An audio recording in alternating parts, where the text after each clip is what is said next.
C'est drôle, en fait, quand tu as des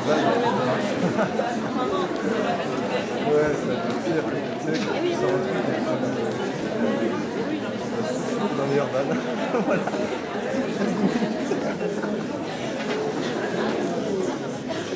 Allez, mon gars. Mesdames, Messieurs, bonjour. Jury, bonjour. En cette période de cooptation, il règne à l'EM un air d'élection. Qui succédera à Alexandre Agnès à la présidence du RAID?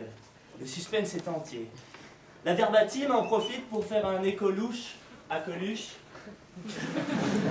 candidat au combien médiatique de l'élection de 1980. De tous ceux qui n'ont rien à dire, les plus agréables sont ceux qui se taisent. Le sujet tombe, appel de maman. Oui, allô mon chou, comment vas-tu? Ah oui, les sujets sont tombés. Ah oui, alors là tu pourrais parler. Non, en fait, non. Mais en fait, tu pourrais ne pas parler pendant 10 minutes. Bon, c'est un concours d'éloquence quand même. Ah oui, c'est vrai. Alors en fait, tu pourrais faire un morceau de violon inaudible pendant 10 minutes. Comme ça, tu défendrais le pour. Ou le contre, peu importe. Non, je défends le pour, je n'ai pas le choix, je n'ai pas de violon. Et sinon, maman, fermez-la. Oui, parce que chez les Lemoines de Sainte-Marie, on vous voit séparer.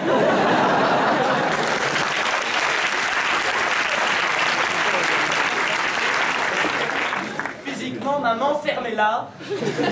Et puis, de toute manière, on ne tiendra jamais tous les deux sur le slide de verbatim.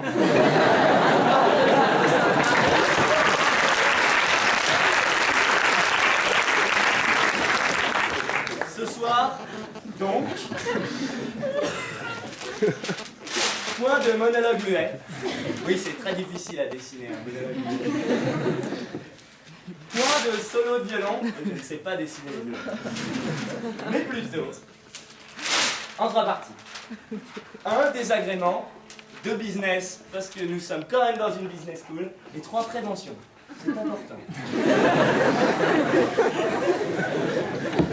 Désagrément. Marie disait qu'elle aimait l'international. Nous partons donc dans les steppes russes. Où nous allons, en ficette, nous allons parler des oubliés de l'histoire. Les bourreaux de Goulag. On parle souvent des tziganes, hommes politiques, oppressés, opprimés dans ces goulags. Jamais un mot des bourreaux. De leurs conditions détestables. Mais je reviens sur ces tziganes, hommes politiques, oppressés, opprimés. Ils n'ont rien à dire, évidemment, ils sont innocents. Mais ça, tout le monde est au courant, les gars. Alors, inutile de dire « Non, je ne sais rien !» quand on vous émascule. Inutile de dire « Je suis innocent !» quand on dit qu'on va écarteler votre femme, de toute manière, on va le faire. Pensez aux oreilles de vos bourreaux, bossant 24 heures sur 24, avec les pleurnichards que vous êtes. Souffrez en silence. Mais Sonotone a 35 ans, ces pauvres bourreaux. Précarité de l'emploi. Égoïste. Vous ne pensez qu'à vos problèmes personnels. À propos de problèmes personnels, on parlait des enfants en bas âge. Mais avant toute chose, une définition, le terme du sujet, dire. Dire, exprimé par la parole ou par écrit. Inutile du coup de dire que les enfants en bas âge n'ont rien à dire.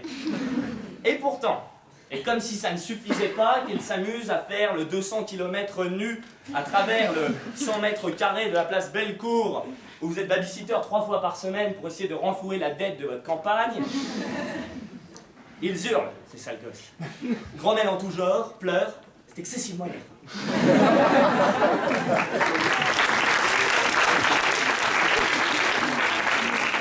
La solution pour vous, en ficette,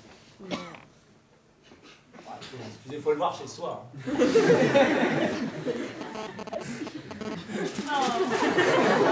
Le bébé 2.0 qui se fait.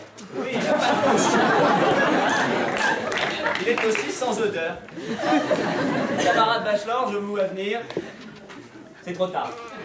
Cette idée a déjà été prise par la Corée du Nord avec une gamme largement développée, allant du nourrisson au vieillard.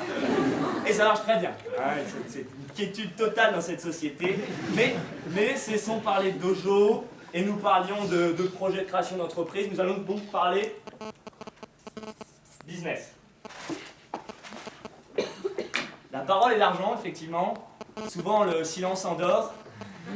Mais non, pas dans ce cas-là. Dans ce cas-là, et le cas est précis, The Artist. Qu'est-ce que c'est The Artist? À part le thème de la demi-finale, ce soir, je vous livre, en exclusivité, en ficette, jury, les dessous de The Artist. Le petit Hazanavicius dispose de 15 millions de dollars pour faire un film. Jusque-là, pas de problème. Tourner une intrigue bidon pendant 100 minutes, 5 millions de dollars. Tourner en couleur, 5 millions de dollars. Se payer quelqu'un pour faire les dialogues, 5 millions de dollars. 15 millions, le compte est bon. On tient un honnête camping 2 avec ça, c'est tranquille. Mais non, trop facile pour Hazanavicius. Trop facile. C'est un homme de Paris, lui, vainqueur du concours de trading 1994. Non, lui, il se dit, ok, 5 millions pour tourner une intrigue bidon pendant 5 minutes, et 10 millions pour du jardin. C'est parti, on se lance là-dedans, un plan de com terrible, et on connaît le résultat. 3 Golden Globes, et dommage qu'il aime sa femme du jardin, parce qu'en plus des Oscars, il aurait pu avoir pas mal de Zaya. Mais c'est un autre sujet, donc le silence n'endort pas, il est d'or. Il est d'or. Le silence est d'or. Et quand on sait que le cours de l'or est à 40 € le gramme, ça donne envie de se la fermer.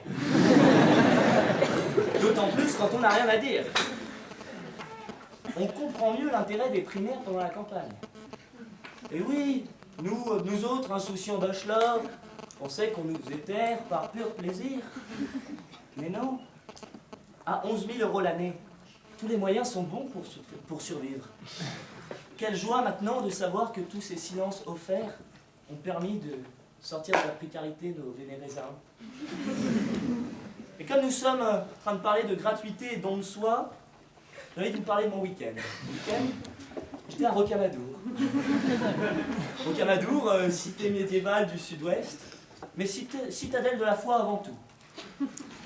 Je vous vois venir, qu'allait-il faire dans cette galère? Lundi, demi-finale et finale des plaidoiries du manager, et lui s'en va vagabonder dans un sanctuaire tout le week-end. Bon, la réponse est toute simple. Je me devais de perpétrer les traditions familiales des le moine de Sainte-Marie, à savoir faire le pèlerinage à genoux et en se fouettant avec du février. Une fois arrivé à la crypte, me voilà devant Dieu.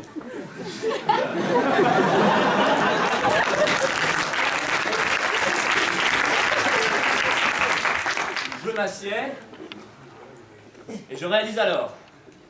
Désolé mon pote, je n'ai pas grand chose à te dire, j'ai tous ces sujets des plaidoiries des managers qui m'oppressent. Quelle fut ma surprise? Désolé mon pote, moi non plus j'ai pas grand chose à te dire, vu le déchet que t'es devenu à l'EM. Nous passâmes 3 heures fort agréables, sautés-en tous deux, jouant à celui qui détournerait le regard le premier. Il a gagné. Mais voilà, j'entends vos rires, voilà, sujet léger. Mais non, attention, ce sujet, bien que étant une phrase de Coluche, n'est pas un sujet humoristique. Il touche à une réalité hautement plus grave. Et j'en viens à ma 3e partie. Prévention. La parole est le véhicule de la pensée. C'est bien le problème. Quand on connaît les risques au volant. 1,3 million de morts au volant dans le monde par an. 20 à 50 millions de blessés. Gare aux accidents de la route. J'ai envoyé, il y a de ça 2 heures, un mail à notre bon ministre de l'Intérieur avec 3 propositions. 1. Port de la ceinture obligatoire pour ceux qui n'ont rien à dire, à savoir du gros scotch marron sur la bouche, jusqu'à ce qu'ils aient quelque chose à dire. 2. On les fait souffler dans des ballons jusqu'à ce qu'une idée sensée leur vienne en tête, et ça peut être hyper pratique pour la décoration du dîner prestige de l'année prochaine. Et 3. Élire un SAM de la parole. Alors SAM, tout le monde connaît le concept. Donc en moyenne, ça fait un SAM pour 4 personnes qui le ramènent. Et ben, l'idée, c'est de faire la même chose. Sur 5 personnes qui n'ont rien à dire, on permet à un seul de parler. Ça ne résout pas le problème, mais ça le divise par 5. Donc voilà, donc ça ne résout pas le problème, vous me dites, mais qui suivre? Qui suivre? Quel serait l'exemple à suivre? Comment réussir dans cette tâche difficile? Comment réussir? Eh bien, les exemples, ils sont tous trouvés. Les muets, tout simplement. Les muets, enfin, il n'a pas le droit de dire ça, ils sont fous, ils ont plein de choses à dire, les muets. À dire? Voilà des gens qui ont l'humilité de se taire dans toute leur vie. Prenons exemple, les copains. Et ils sont brillants, qui plus est. Tant dire que le langage des signes, c'est carrément plus technique que la Corée des Charlie. Je conclus donc. J'en vois certaines qui viennent me dire, Alban, t'es trop petit pour aller en finale, c'est une histoire d'un et d'A3, cette compète, perds avec les honneurs. Moi de lui répondre, c'est pas la tête qui compte. Elle de me répondre, t'es mal placé pour parler, t'as rien à dire.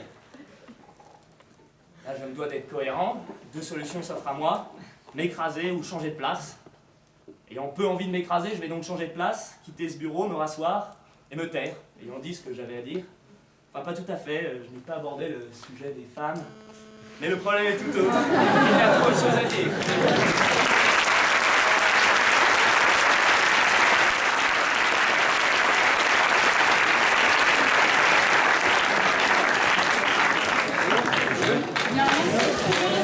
J'ai envie de se jurer à délibérer dans la salle.